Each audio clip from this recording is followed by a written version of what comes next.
Welcome back. Today we're going to talk LDPs with Sifat. Sifat, thank you so much for joining us. Hey, thanks. Great to be here.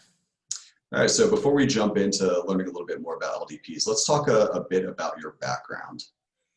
Yeah, sure. So, for my undergrad, I did electrical engineering. I didn't go into an engineering role, but I did go into the banking side of things. So, most recently, before the MBA, I was a product manager in the analytics division of a fintech company. Yeah, I decided to do an MBA because I thought that my career was plateauing a little bit. So I thought I could do an MBA, learn a lot more about what's happening in different industries. Yeah, and so I did the MBA, graduated this May, and I've joined LexisNexis. Risk Solutions in I did their internship program, and then I accepted their full-time offer, and I just joined last week. Awesome. Yep. And kind of feeding off of that, how or why did you choose to kind of pursue the LDP as your career? Yeah, so I didn't go into Emory thinking about LDPs, but I had seen them as as something that many companies offered, like AT&T, for example, and Mhm. Delta would have them, and Amazon as well. Mhm. So a lot of companies have them, and it was always in my radar, but it wasn't like something I directly said, like, I need to go here. I kept my mind open for that. But when it came to the LDP that I got into, LexisNexis Risk Solutions is essentially a massive data company. They literally have data centers, like a data center on campus that you can like take a tour of. So Cool. yeah, it actually deals with all sorts of like big data things, and so that kind of fed into my background a little bit. So I Mhm. could talk a lot about what I had done in my previous company, about how I had solved problems regarding how do we use data to drive revenue growth, understand our customers, drive value in that way. So, and honestly, like LexisNexis does a lot of that, but in across many different industries. So, like insurance, financial services, government, and things like that. So it did what I was doing in my previous job in a much bigger way, and but not only that, but it was like I was no longer going to be a product manager, but this is like a fast track to management. So Mhm.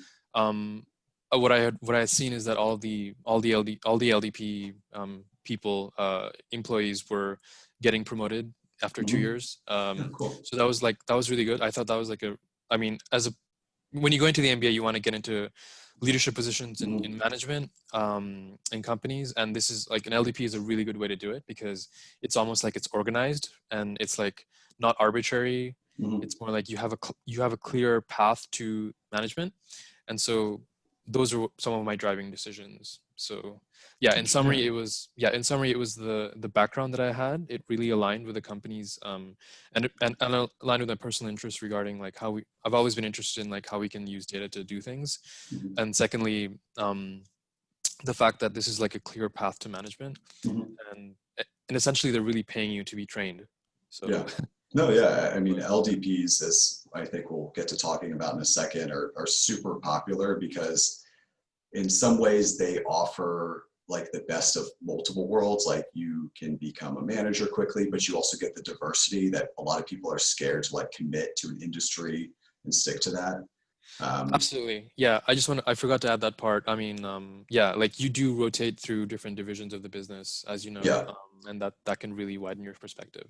which is a great transition to talking about LDPs a little bit further. And Yeah. to kind of preface this question, because this is kind of a similar situation with a lot of the roles we've been talking about, is that LDPs are extremely diverse in terms of like any industry and even any company might have a very different looking LDP. But I think it's worth just giving people at a high level what that looks like and maybe giving a few examples of what you've seen or how it can play out in an actual role. Yeah, absolutely. So, really, the purpose of an LDP, as far as I know, seeing it from my company's perspective, is really talent management. Mhm. So, how do we essentially their goal is how do we like train the next like batch of leaders to take over the company, for example. And so the point is that especially for a lot of these companies that do have LDPs have multifaceted functions. So there could be different business units, different functions.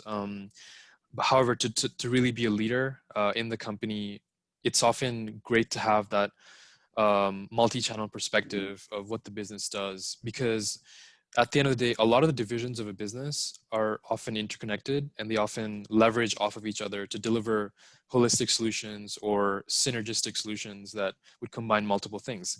So when I think about my company, my company has, in my LDP program, I have 3 rotations that are 8 months long, and I'm essentially an internal consultant. That's my unofficial role, is like an internal consultant, and I'm tasked to do something. I'm tasked on a project which would deliver a recommendation, just like an actual like consulting project. And so I have to gather research. I have to talk to a bunch of people in the unit, really understand the business thoroughly, just like a consultant would. Um, and at the end of 8 months, I would have to deliver something to the leaders of the business and say that this is what we should. This is the strategic um, direction that we should go in, or not, and things like that. Um, in terms of the value of that, so let's say right now I'm in a certain business unit, and then 8 months later I'm going to go to another one, and then another one after that. So in these 3 business units, what's happening is, as I'm rotating through them, I'm meeting all of the leaders in the unit. So that's one huge benefit of LDPs. It's often funded not by a business unit, but by the group organization. So my page, I'm not even being paid by the business unit that I'm in right now. I'm being paid by the group. I'm being paid by the group CEO. Okay. So the group CEO is like saying that we need new talent, and so this is how we're going to do it. I'm going to pay for it. So I'm not tied. I'm not beholden to any business unit for the next 2 years. So I'm more of an objective person in that sense. But I think the real value add is 2 things. Firstly, it's the knowledge that you gain. So the knowledge, actually, let's say, yeah, 2 things actually. So the knowledge you gain is the technical stuff, that how the business actually works, how it operates. Because in order to have a final recommendation about something, you do need to understand like what it is like that's really going on, what the problem is, what the obstacles are to get there, and to delineate like what those obstacles are and bring it out to a wider audience. It will help you learn way more about the business. So you gain that perspective, but also because you talk to a bunch of people, including like very senior C-suite executives, you present to them like every few months even.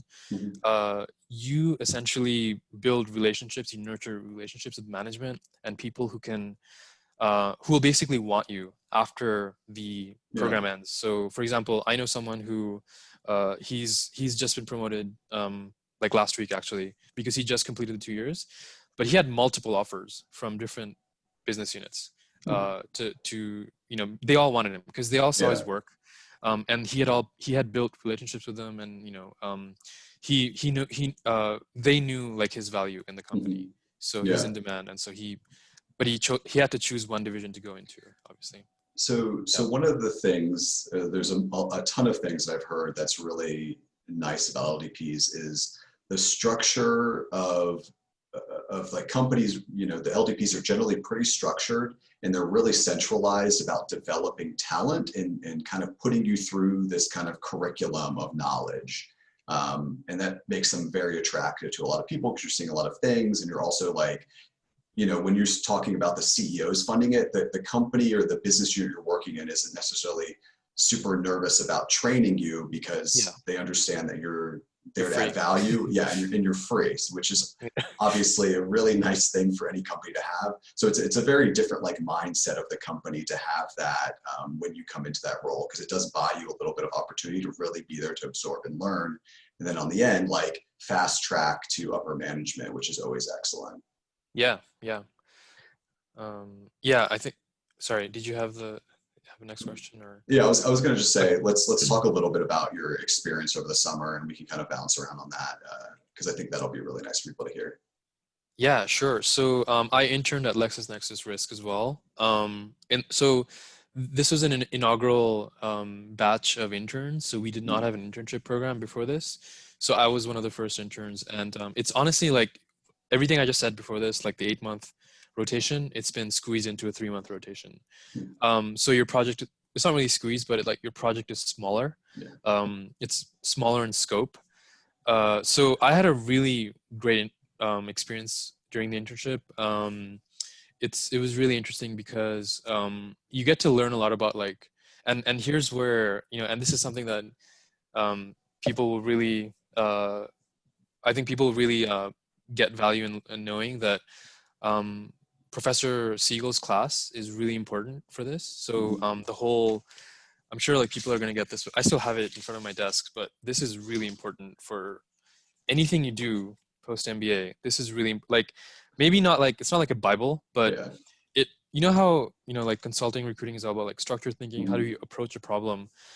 So like scoping a problem and understanding what you could do and what you cannot do, because you only have 3 months to come Yeah. up with a solution. So everyone, to all incoming first years, like, don't throw away this book, because even I haven't read all of it, but like it's still something like the whole culture of this class is important to. It has value. It has value, even though we complain about it a lot. Like I know we all have complaints about, different things in Emory, but this is still something that's really important to have. Yeah. So that was just like how I use that to approach the internship. In terms of my experience, like my manager, he lived out of Utah, so it was kind of interesting to have a remote experience with him.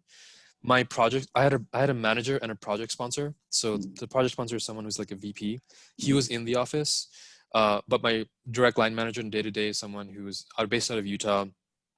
And in terms of the project that I had, it was something to do with credit scoring initiatives. So, something like how we have FICO here, but how can we do it in emerging countries, in emerging developing economies where, where people are underbanked. People don't have credit scores, but they still want to move. They still want to have upward social mobility. So how do we use our data assets to help them out? So that was what my project was about. Yeah. And in terms of like, just to kind of paint the picture a little bit, like your day to day, were you on a team? Were you solo? Were you building models? Like what kind of, just more specifics of what that might look like. Yeah. So my project was essentially validating that this demand existed, and also filling out the business plan to present to senior management. So the business plan is something that we would present to the group, the board of directors, and say that we need funding because this is like over $1 million. This project is was going to cost over $1 million. So we need to go to them. Yeah. And so like, how do we build a business case for this idea that we have, this business opportunity that we have? Super cool. So yeah, it was essentially like a go-to-market plan, and also the strategic rationale for it, delineate what those are, who would our partnerships be. So day to day, essentially, it was like, when you think about those in the background, but day to day is all about like, how do we get those things done? So for example, primary market research is really important, something that's really hard to do as well. But we somehow ended up talking to people in Mexico, like people who were part of working in companies that were related to this. So we had I had like done primary research, I had done secondary research. So reading about like World Bank publications about like, how do we define a middle class, like it's such a political definition. So it was really interesting to have that perspective. So in terms of day to day, it's like, um, doing that research, figuring out like how to, coming up with the questions. And again, to this book, like it's like question based, like like how we had those I forgot what they're called, but the projects that we had in Professor Siegel's class, but like the questions that we would come up with, like, and then we solve those questions, right? That's how we start a project. Yeah, I can't remember. I forgot what the names SCQ. Yeah, something Situation. of that nature. Yeah, situation, complication, and then the question or something like that. Yeah.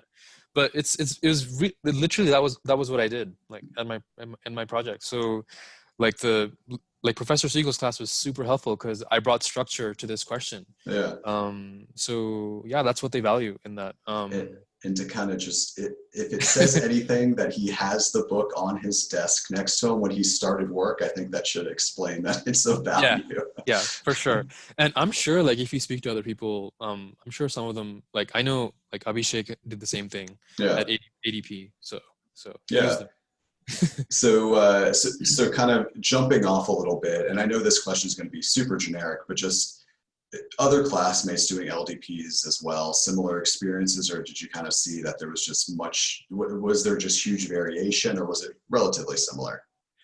So that's a good question. I wouldn't know much about that because I haven't. So Abhishek was not part of an LDP, Okay. but he was still part of like a project that, was an unstructured problem. How do we bring structure to it? Yeah. So, he told me he did the same thing. So, but in terms of other people, I know like Dan Westfall is an AT&T. I know some Yeah. people are in the summer Amazon one as well, but I Yeah. haven't really spoken to him about that, to be honest. Yeah. Yeah, so we had an earlier interview with Dan. He kind of loosely talked about. I told him not to talk too much about LDPs just because I knew I was going to have an LDP episode. But I think that is a good point. Is that you can have LDPs within like a specific function within a company. So he's doing financial LDPs. I know Amazon actually recruits somewhat heavily for their finance Yeah. LDP, They also and have that. Yeah. and a lot of people have enjoyed that. That's actually where my roommate went, is he went to Amazon to do finance LDP. So it's kind of exciting. So yeah, I think there's just, the question's kind of silly only because there's just so much opportunity in that space that it could be literally anything. So of course we're going to have drastically different experiences. You're talking about something where it could be literally anything in the entire world. Yep. So moving to kind of the breaking in function, I think, LDPs are super encompassing and they're a pretty heavily recruited field just because there's so many different things. So I think there's probably a lot of people interested in learning how to break in and what that experience is like. So I'd love for you to talk about your recruiting experience. I know your recruiting experience was a little bit different than other people's because you did kind of have a multi-step kind of different industry view on it. So I'd actually love if you could kind of walk us through that. And then we can maybe end with, talking about the interviews more specifically so people can prepare for those. Yeah, sure. So my recruiting journey, when I came in with a mindset of that, given my background in engineering, and like I've kind of had a leaning towards the tech space anyway. So it was, tech and consulting. That's what I came with. To be honest, like doing consulting prep was super beneficial Mm. while recruiting for LDP. So if anyone, I mean, here's the thing, like I'm as an international student, I already like, and like the years that we recruited in, consulting was a bit tough for us just because like there were some visa issues with Homeland and stuff. So I know that like the cards were stacked for consulting, but the consulting, the prep that I did for consulting was absolutely invaluable to landing the LDP internship because the truth of the matter is like this role is a consulting role. It's just an internal consulting Yeah. role.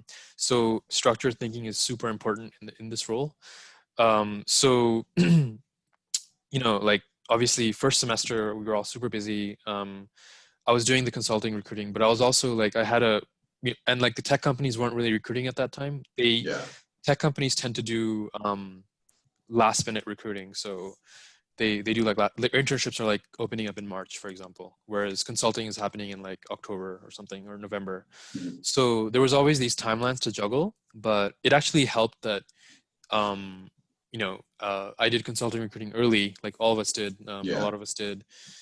It totally primed us for all sorts of interviews because in any interview you go into, that kind of thinking is going to be good for you.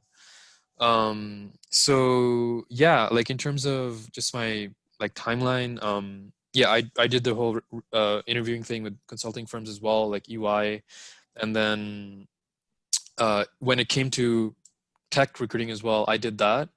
And then so yeah, like that was I think like February, March. And just feel free to interrupt me if you want to like ask me something specific, but yeah. So I think just to kind of like put it a little bit more just like direct, like, so as an international student, there is opportunities. There just also is some doors that are maybe not as open as others. So in your perspective, and I think a lot of internationals have the same perspective, is like you just try a lot of different things and you Yeah. explore a lot of different things. And like consulting, it does exist, but some companies are a little bit more restrictive. So it's just like you want to kind of have a wide cast of a net to kind of try different things. And because of the consulting preparation and recruiting, you were set up to do a lot of different interviews in a lot of different industries. So it wasn't like you were kind of behind the ball too much, which I think I'd actually like to kind of poke on like the networking piece of this, just because I know networking and consulting super extensive. And so a lot of times it's hard to do two industries that are super networking extensive. So I'd love for you to talk about like what that looked like, the importance of it, and a little bit more about that. Oh yeah, I mean, so yeah, I mean, if you're doing like consulting and banking at the same time, it's going to be very hard. It's going to be a very busy 2 years for you because Yeah. the networking aspect of banking is equally bandwidth heavy to consulting. So yeah, like for consulting recruiting, I definitely did the went through the whole motions of like talking to a bunch of people. It's definitely like a great experience though, Yeah. because it really teaches you to get comfortable speaking to people on the phone like that, just like someone Mhm. you don't even know, and you don't know like how busy they are. So it can always be like a little bit nerve-wracking at first. Absolutely. and yeah, and I just think it's like I don't know. I mean, to be honest, like I feel like that whole recruiting experience was really valuable for anyone who did that. And it just the main takeaway that I had was like the consulting prep that I had, like the recruiting, networking, and Mhm. interviewing process. It was widely applicable to Yeah. other industries, and I can talk more about that because it was applicable to the way that I tackled Google, Mhm. and I had gone pretty far in the interview process with that. So um, So I yeah, think before we jump there, because I think that'll be interesting to talk about. Um, so the timeline of LDPs, as far as I'm aware, is pretty similar to the normal timeline of every other kind of major industry, albeit maybe tech and IBs a little earlier, tech's a little later, but like November, December, you're dropping your resume off to yep. apply. You find out if you have an interview, maybe early December, late December, and you interview January-ish. Does that seem pretty accurate? Yeah, that's pretty much what happened. But honestly, it might vary by company. But Yeah, that's very yeah, true. yeah, And this goes to like the next piece is opportunities. And I know for LDPs, conferences can be valuable. yep, There are that we do have a number of on-campus LDP opportunities, but that off-campus is also like a pretty significant play just because almost every large major Fortune 500 company has an LDP. So yep. like you can pretty much just like throw a dart at a board and like they exist. You just have to maneuver your way. So if there is like specific companies you're super interested in and they're not on campus, like you can certainly go and try to find alumni that work there and kind of figure out the process and then maneuver your way in. So I do know that that's a thing. Yeah, for sure. Yep, yep. So yeah, let's talk a little bit more about because yeah, let's jump to the interview preparation. I know you said that the consulting prepared you very well, but I'd love to get a little bit more specific about the behavioral component of the LDP interview and maybe the more technical component. We can also talk a little bit about the Google piece as well at the end once we cover that. Yeah, sure. So for the behavioral piece, I wouldn't say it's any different than any other interview in any other industry, because in behavioral they're just going to ask you situational questions. And for my one, my company was very objective in the way they like process that. So when I had the interview, I remember like someone was like there was like a worksheet with the questions outlined, and then like the interviewer would take notes of everything I Mm, said. So that's one thing I would like advise people. So be succinct with your answers mm, because, and I heard this across different companies, but it's hard for an interviewer to take notes if you're saying a lot. yeah, So, so it really makes like sense. it works against you in the end. Mm, But if you're like very clear, if the interviewer gets it, then she's gonna write it very simply, and you're just gonna, do better. So the behavioral piece is there's nothing unique about that, but they will ask you like, maybe like why this industry. So mm, for LexisNexis, it would be, why do you want to work in, this industry, like with, like big data, for example. makes sense. To be honest, and that would not, you're not going to be restricted by like your background. So yes, I did have like an analytics background, but for example, my co-intern Neha, she had a nonprofit background. So, and then like I know other LDPs who like I know someone who has like like a bioengineering background. So, and then Yeah. someone who worked in like public school system. She's like a senior director now who went through the LDP program. So your background really doesn't matter for LexisNexis, but it's more about like, have you researched the company, Yeah. and does it align with some of the values that you're looking for in a company, and like maybe the industries that you could be interested in. Mhm. Yeah, they don't want people who are like, this is precisely what I want, because again, you're rotating through different Yeah. functions and units, and you will get like a, you'll be placed in a division. Yeah. So you do need to be a bit more open-minded. So yeah, it's nothing beyond normal. And what's the technical piece look like if So that does exist? that's where like the consulting prep really helped. Mm. So a lot of companies, not just LDPs, will have a case interview. Oh, So interesting. there was a case interview, like a separate case interview with someone, a different interviewer, and in that it was more like, should we buy this company or not? So like an Okay. M&A case, Mm. and so we had to talk about like, what are the considerations we have, in order to evaluate whether or not this is uh, a good strategic buy for the company or not. So you're gonna have to like discuss that with your interviewers. You're gonna get some time. It's not gonna be like as difficult as consulting, because in consulting you have to, there's an entire Yeah. like structured process through that. But this is more like, talk me through what you think we should do, and like what are the factors you would consider, like, based on what you know about the company, whether this is like a strategic acquisition or not. Mm.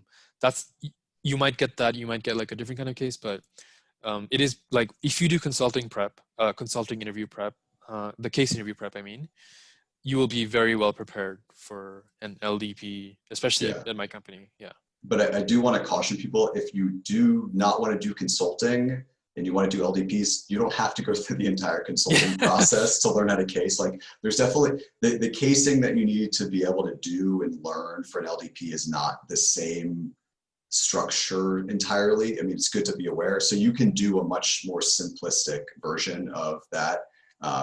You can even ask some of your colleagues in consulting to kind of do a few cases with you. I had a bunch of friends who I cased with that were not doing consulting, and they did like 5 to 10 cases, and they felt comfortable after that, that they were pretty much understood what they should be doing in these interviews, versus Yeah. consulting, you just might be doing a lot more. So it is different. So I wouldn't freak out about, oh gosh, I got to do consulting Yeah. prep now. Yeah. Yeah, for sure. And I think that's a good transition to kind of talking a little bit about Google, because I think you were recruiting in something a little bit more specific that I think people might have interest in to learn your experience. If you want to talk about that just briefly, and we can then jump to the closing. Yeah, sure. Yeah, so I was doing technical recruiting as well. Product management was something that I had kept my eyes on. And so I think Google reached out to me twice. Like, so first during the internship for the product management role, I had to reject Google during the internship round, because I had accepted LexisNexis by that time. Because again, this goes into the whole trickiness with tech recruiting, that Yeah. they will come very late, and by that time you may have signed offers with people. So just think carefully about that. If you're, I mean, yeah, it's another discussion to have, but Yeah. yeah, that's another thing to do. But yeah, so I had rejected them during the internship round, but I told them like, can you keep me in the loop? So I told them, I was just honest with them. I was just like, I accepted another company, so I don't want to continue the process, but I want to be kept in the loop for full-time recruiting. Mhm. So yeah, like for full-time recruiting, I did. Again, they reached out to me for product management. I went through the interview, did the first round.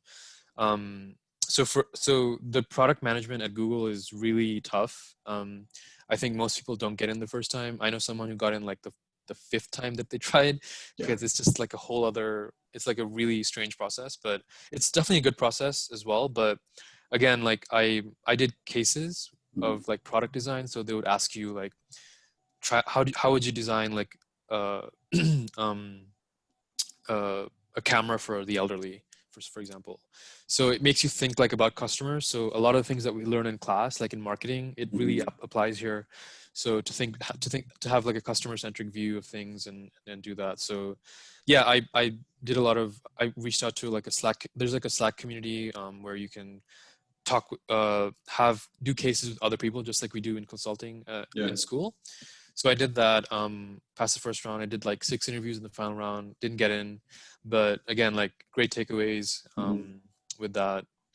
did you have any specific questions on? No, I think it's just good. And obviously, if anybody's listening to this video has like follow-up questions about that, I'm certainly happy to put you in touch with Sifat to kind of learn more. Or if there's enough people, I'll just do an episode on it, to be honest, like a Q&A episode. Yeah, But I just yeah. wanted people to be aware that like, you know, that a lot of us did multiple things and we have knowledge in broader areas than just like the very specific company we're at or even the industry we're at. And that a lot of us can answer a lot of different questions. And a lot of that experience actually helps in other industries as well, which I Oh think yeah, is there's kind of definitely, industry.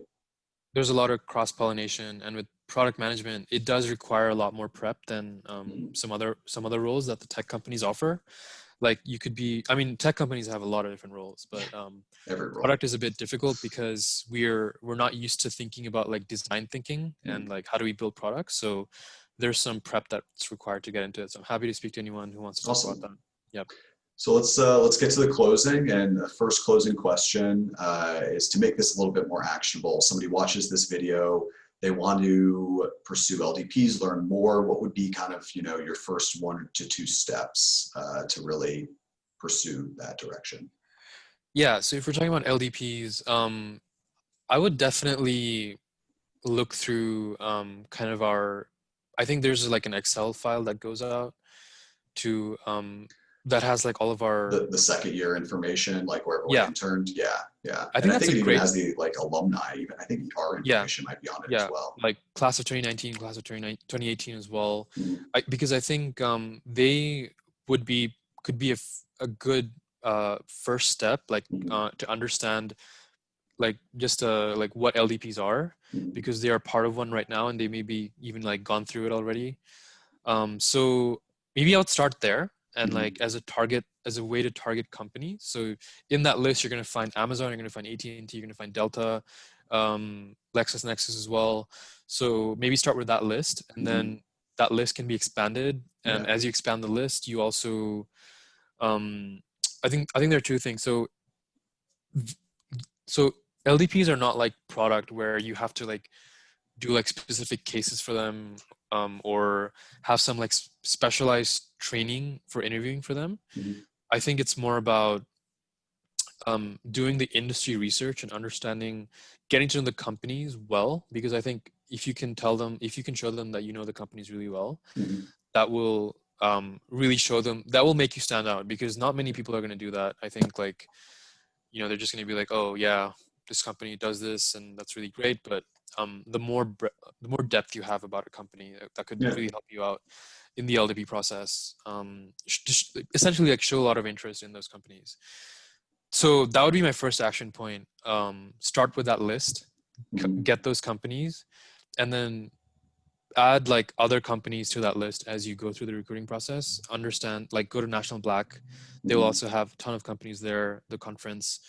And then even look on LinkedIn, because if you look Yeah. on LinkedIn, the LDP programs, like the acronym LDP is there. So you can Hmm. search that and you can find a ton. Like there are LDPs in like pharmaceuticals, airlines, tech, everything. Yeah. So that would be, and it'd be great to have like a maybe we could like create a list of LDPs that, Yeah. because yeah, because like an LDP is a very good like post MBA role that you could Yeah. everyone can do. So Absolutely. yeah. Cool. And getting to the last question, kind of the fun question, is just your closing advice to the class, that the incoming class, literally anything. It doesn't have to be about recruiting. It doesn't even have to be about school.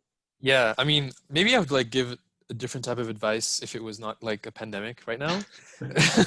But Yeah. maybe I'll like temper it a little bit because of the pandemic. So again, the advice that I would have given is like, don't um, you know, don't think it's like the end of the world, especially for the international students. Like if something doesn't go the Yeah. way that you want,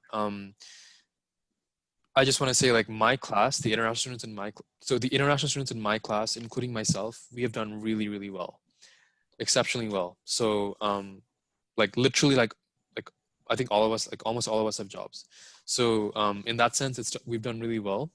So my advice is to really like enjoy the process, like make sure that you're here for the right reasons, that that this is a process, this is like a learning experience, this is like something that you're not going to get again. Like after this MBA, you're not going to do another degree. So like make sure to have fun with it, because if you're too focused on the process, it reflects in the interviews. Like the stress comes out in the interviews as well. So I think it's important to like be yourself, be your own person.